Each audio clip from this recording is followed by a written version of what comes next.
Ayan po guys, gumawa tayo ng ano guys, pesto pasta guys.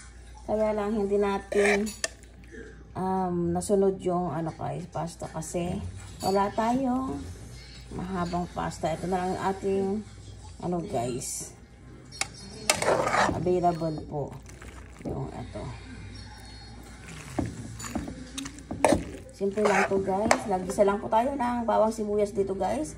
Tapos naglagay tayo dito ng yung ito lang guys. Yan, pesto.